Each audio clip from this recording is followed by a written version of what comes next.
Sir आलू डालने चाहिए, लेकिन आलू इनका शरीर जो है ग्रो नहीं करने देता इनको इनकी चर्बी बढ़ा देता है, इनका पेट नीचे को आ जाता है और वो जो आलू होते हैं वो इनको ऊपर की तरफ नहीं जाने देते। अस्सलाम वालेकुम व्यूअर्स, मैं खिज़र हयात आपकी खिदमत में एक नई वीडियो के साथ हाजिर है। तो व्यूअर्स, आज की वीडियो में हम आपको सिखाएंगे कि कट्टा फार्मिंग से हम किस तरह से प्रॉफिट कमा सकते हैं। रवायती तरीके से कम वक्त में कम मेहनत से हम ये फार्मिंग करके मैक्सिमम प्रॉफिट किस तरह से कमा सकते हैं। ये हमारे साथ इस फार्म के ऑनर मौजूद हैं, बहुत ही माशाल्लाह टैलेंटेड और स्टूडेंट इस फार्मिंग को डील कर रहे हैं। वो किस तरह से ये काम कर रहे हैं, ये सारी इन्फॉर्मेशन इंशाल्लाह आप तक आज पहुंचाएंगे। तो चलें जी, आज की वीडियो शुरू करते हैं। अस्सलाम वालेकुम जी वालेकुम सलाम। सर, कैसे हैं? अल्हम्दुलिल्लाह सर, आप सुनाएं। अल्हम्दुलिल्लाह। नौजवान बताइएगा कि आपका नाम क्या है और ये जगह कौन सी है? सर मेरा नाम मोहम्मद शोएब है और ये गांव तारापुर है, ज़िला नारोवाल, तहसील जफरवाल। तो शोएब भाई, हमारे नाजरीन को बताइएगा कि आप इस काम की तरफ कैसे आए, क्या करते थे पहले? सर मैं तो स्टडी करता था FSC की, और मेरे वालिद साहब सऊदीया में होते हैं, तो उन्होंने काफ़ी साल से वो 22-23 साल हो गए हैं पापा को सऊदीया काम करते हुए, तो तब से वो काम कर रहे हैं। लेकिन पाकिस्तान में हमारा कोई अपना काम नहीं था, तो पापा ने सोचा कि कितनी देर यहाँ रहना है सऊदीया में, जितनी भी देर जितना मर्ज़ी पैसा कमा ली, लेकिन पाकिस्तान में कुछ ना कुछ तो होना चाहिए, उधर जाके भी तो कुछ करना है कि नहीं। तो सर पापा ने सोचा कि हम एक फार्म बनाते हैं। पहले हमने स्टार्ट किया कट्टा फार्मिंग। उसके बाद सर हमने कट्टा फार्मिंग में काफ़ी ज़्यादा, जब हमने देखा कि कट्टा फार्मिंग में कुछ हमें ज़्यादा बच नहीं रहा, तो हमने बच्चा फार्मिंग भी साथ में स्टार्ट कर ली। तो ये बिज़नेस पापा के बदौलत स्टार्ट हुआ। तो उसके बाद हमारे भाई सऊदीया होते थे, वो अब पापा ने भाई को इधर पाकिस्तान भेज दिया और भाई इधर हमारे साथ आकर ये कट्टा फार्मिंग देख रहे हैं। हम भी इधर ही होते हैं सर और भाई भी इधर ही होते हैं। तो ये इस बिज़नेस के अलावा हमारे पापा सऊदी होते हैं और कोई भी हमारा बिज़नेस नहीं है।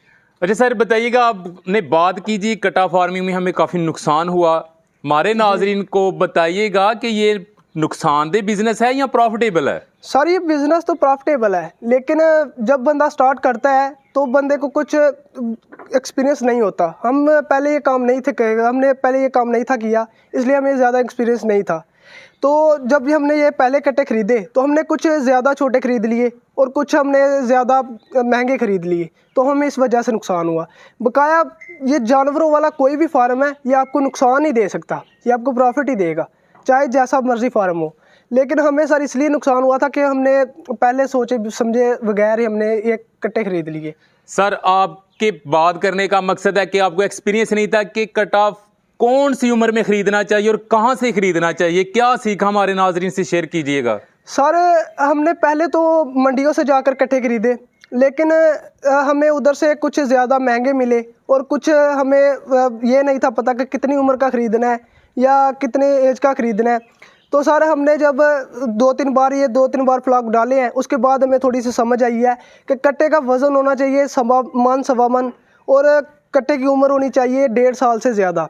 तो कट्टा आप ला सकते हैं 25-30 हज़ार का, इतने एज का कट्टा मिल सकता है आपको। इतनी एज का कट्टा लाएं और 3 माह या 4 माह रखें उसे अपने पास, उसे फीड डालें, तो उसे तैयार करके वो बंदे के ऊपर डिपेंड करता है कि वो कितनी देर में कट्टा तैयार कर सकता है। हम चाहे तो इसको 3 माह में तैयार कर सकते हैं, हम चाहे तो इसको साल में तैयार कर सकते हैं, जितना आप पर डिपेंड करता है। तो बताइएगा कि आप रवायती तरीके से इनको पाल रहे हैं, लोग साइलेज पे आ चुके हैं, लेकिन आप बताइएगा कि आप किस तरह से इनको डील कर रहे हैं? सर साइलेज वगैरह इधर हमें जो है ना, साइलेज अगर हम इधर इनको डालें तो हमें इनमें प्रॉफिट कम होगा। हम इसलिए इधर हमारे इलाके में फीड है, बरकत फीड, उनकी गारंटी है कि कट्टा दिन में 800 ग्राम, कहते तो 800 ग्राम है, लेकिन 500 ग्राम शर्तिया वज़न बढ़ा देता है उनकी फीड से, तो हम उनकी फीड डालते हैं। सर साइलेज की तरफ तो वो लोग आते हैं जिनको ज़मीनों का इशू होता है, जिनकी अपनी ज़मीन नहीं होती, उनको ठेके पर लेनी पड़ती है। और हमारी तो अल्हम्दुलिल्लाह 7 किले ज़मीन है, जिस पर हमने इनके लिए चारा ही बीजा है। तो हमें सारे साइलेज की तरफ आने की ज़रूरत नहीं, हम फीड इस्तेमाल कर लेते हैं और साथ में हम अपना जो चारा बीजा होता है वो हम ले आते हैं।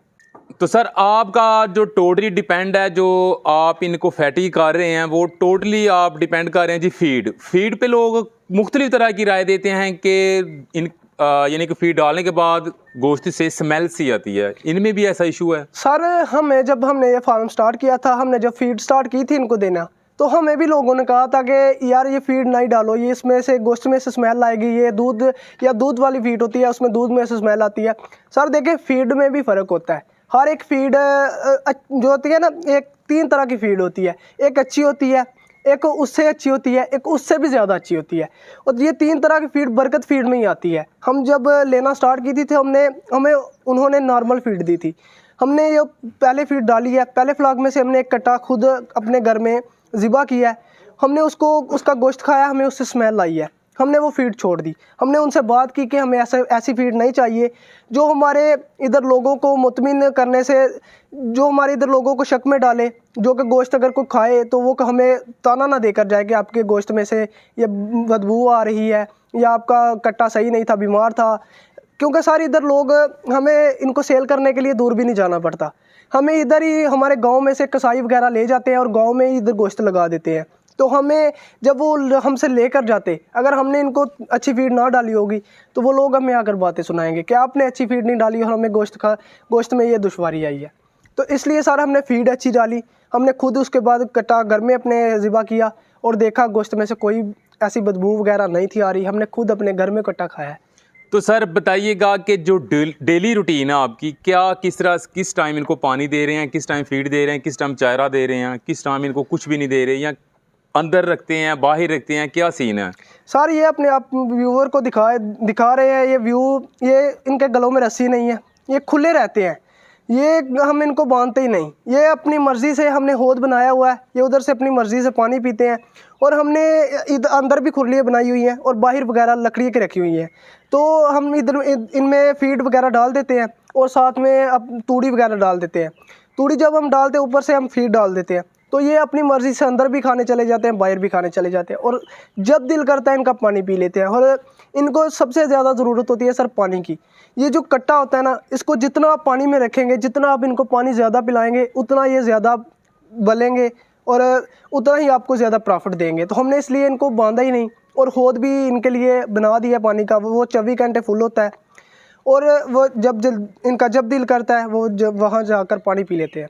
तो शेख भाई ये बताइएगा कि आपको पता है कि ये जानदार चीज़ है, जानदार चीज़ की बहुत केयर करना पड़ती है, बीमारियां आ जाती हैं, इनमें क्या सीन है, किस तरह से वैक्सीनेशन या किस तरह से बीमारियों को आप डील करते हैं? सर देखे, पहले तो जो हमारे गाँव के पुराने लोग होते थे वो देसी फार्मूले लगाते थे, वो देसी नुस्खे वगैरह इनको देते थे। लेकिन अब नई जनरेशन है, आपको भी पता है सर, अब ये देसी नुस्खों वाला काम तो अब बहुत कम लोग करते हैं। तो इधर हर गांव में डॉक्टर होते हैं और हमने भी अपने डेरे के लिए एक स्पेशल डॉक्टर रखा हुआ है जो कि हर दूसरे दिन आकर चेक करता है इन्हें और वैक्सीन इनकी हर माह के बाद वो इनको देता है। तो 2 माह के बाद देनी हो या 3 माह के बाद, वो डॉक्टर नहीं बताना है हमें। हम सर इनको और कोई वगैरह देसी नुस्खे वगैरह नहीं देते, वो डॉक्टर का ही काम है। शोएब भाई, इस काम को करने के लिए बेहतरीन हिकमत अमली हमारे व्यूवर्स को बताइएगा कि जो भी आपकी वीडियो देख रहा है या देख कर स्टार्ट करना चाहे तो वो किस तरह से इसका स्टार्ट आप ले, क्या उसको अहम पॉइंट बताएंगे? सर मेरी तो राय यही है कि हमने जो ये कट्टा फार्मिंग से सीखा है, जो हमें इनसे पता चला है कि सर कट्टा फार्मिंग आसान है, बहुत आसान है। पहली बात तो ये है कि अगर किसी के पास इतने पैसे नहीं है, इतनी इनकम नहीं है, उसका बैकग्राउंड नहीं है इतना कि वो डेरा बना सके या कुछ ऐसा वैसा कर सके, तो वो सारे ये बांस हमने देखे, ये हमने भैंसों के लिए लगाए हैं वैसे तो, लेकिन ये आप जदीद तौर पर देख सकते हैं कि लोगों ने बांस लगाकर सर कट्टे रखे हुए हैं अंदर और उनके अंदर एक खुली बना दी है। तो सर वो खर्चा भी कम होता है और उसमें बंदे को देखिए, आप स्टार्ट चाहे ये तो नहीं ना कि आप 20 कट्टों से स्टार्ट ले या 50 कट्टों से ले, सर आप 10 कट्टों से स्टार्ट ले सकते हैं, 5 कट्टों से स्टार्ट ले सकते हैं, लेकिन उतना ले जितना आप संभाल सकते हैं। एक बात, इनकी केयर बहुत ज़्यादा है सर, क्योंकि इनको सर्दियों से बचाना पड़ता है, इनको कोई भी बीमारी लग जाए इनको बचाना पड़ता है उस बीमारी से, तो इसलिए इनकी केयर ज़्यादा है।